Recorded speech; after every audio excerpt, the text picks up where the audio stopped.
ভারত পাকিস্তানের মধ্যে সাম্প্রতিক যুদ্ধবিরতির পর উভয় দেশেই জনমনের স্বস্তি ফিরেছে। তবে সামরিক হামলা বন্ধ হলেও দুই দেশের মধ্যে কূটনৈতিক ও মিডিয়া ভিত্তিক বাকযুদ্ধ এখনও চলছে। পাশাপাশি সংঘাতের বিষয়ে চলছে একে অপরের বিরুদ্ধে পাল্টাপাল্টি অভিযোগ ও দাবি। রোববার ভারতের তিন বাহিনীর শীর্ষ কর্মকর্তারা এক যৌথ সংবাদ সম্মেলনে পাকিস্তানের বিরুদ্ধে সামরিক অভিযানের বিস্তারিত তুলে ধরেন।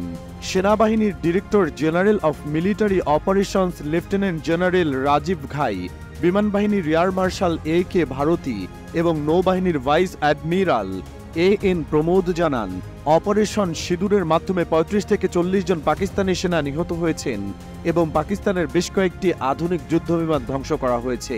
তারা জানান, চাকলালা, রফিকি, সরগোদা, জাকোকাবাদ এবং ভুলারি সহ বিভিন্ন সামরিক ঘাঁটিতে হামলা চালানো হয়।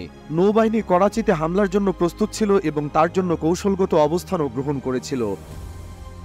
জেনারেল ঘাই আরও জানান, ভারতের লক্ষ্য ছিল মূলত জঙ্গি ঘাঁটি ধ্বংস করা। ৯টি জঙ্গি ঘাঁটিতে হামলায় ইউসুফ আজহার, আব্দুল মালিক রৌফ এবং মুদাসির আহমেদ সহ শতাধিক জঙ্গি নিহত হয়েছে।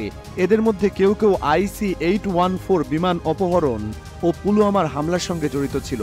পাকিস্তানের বাহাওয়ালপুর, মুরিদকে এবং মুজাফফরাবাদের জঙ্গি ঘাঁটিগুলোতেও ব্যাপক ক্ষয়ক্ষতি হয়েছে। ভারত দাবি করেছে, পাকিস্তান ৮ ও ৯ মে ড্রোন ও পাইলটবিহীন বিমানের মাধ্যমে শ্রীনগর থেকে নালিয়া পর্যন্ত বিস্তৃত এলাকায় হামলার চেষ্টা করেছিল, তবে ভারতীয় এয়ার ডিফেন্স সিস্টেম তা ব্যর্থ করে দেয়।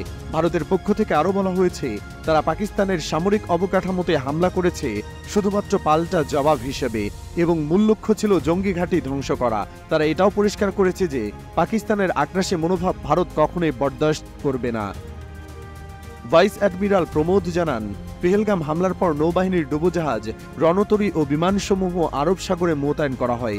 ৯৬ ঘন্টার মধ্যে তারা কৌশলগত জায়গাগুলো দখলে নেয় এবং পাকিস্তানের বিভিন্ন অঞ্চলে হামলার জন্য প্রস্তুত ছিল। তবে পাকিস্তান প্রতিক্রিয়ায় সম্পূর্ণরূপে রক্ষণাত্মক অবস্থান নেয়। ভারতীয় পক্ষ জানায়, সংঘাতে তাদের ৫ জন সেনা নিহত হয়েছেন।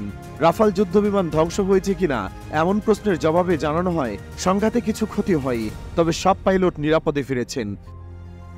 অন্যদিকে পাকিস্তানের পক্ষ থেকে পাল্টা সংবাদ সম্মেলন করে বিমান বাহিনীর air vice marshal Aurangzeb Ahmed, নৌবাহিনীর ভাইস অ্যাডমিরাল রাজার রাবনওয়াজ এবং সেনাবাহিনীর মুখপাত্র লেফটেন্যান্ট জেনারেল আহমেদ শরীফ চৌধুরী তারা জানান, ভারত আকাশসীমা লঙ্ঘন করার পর পাকিস্তান অপারেশন বুনিয়ানুম মার্সুস শুরু করে। এতে ভারতের ২৬টি সামরিক স্থাপনাকে লক্ষ্য করে হামলা চালানো হয়। টার্গেটগুলোর মধ্যে ছিল সুরাতগড়, সিরসা, আদমপুর, ভুজ, নলিয়া, ভাতিন্দা, বার্নালা, হালওয়ারা, অবন্তিপুর, শ্রীনগর, জম্মু, আম্বালা, উধমপুর ও পাঠানকোট। এসব জায়গায় ব্যাপক ক্ষয়ক্ষতি হয়েছে বলে দাবি করেছে পাকিস্তান। তারা আরও দাবি করে, ভারত ব্রাহ্মস ক্ষেপণাস্ত্র ব্যবহার করেছিল এবং সেই ফ্যাসিলিটিও ধ্বংস করা হয়েছে। পাকিস্তানের নৌবাহিনী মুম্বাইয়ের কাছাকাছিও পৌঁছে গিয়েছিল বলে জানানো হয়। পাকিস্তানের পক্ষ থেকে আরও বলা হয়, পাকিস্তান যুদ্ধবিরতির অনুরোধ করেনি। কেউ যদি যুদ্ধে নামে তাহলে দুই পক্ষকে নিশ্চিহ্ন করার জন্য নামবে। তাই পাকিস্তান খুবই সংযত ও পরিণতভাবে পরিস্থিতির মোকাবেলা করেছে।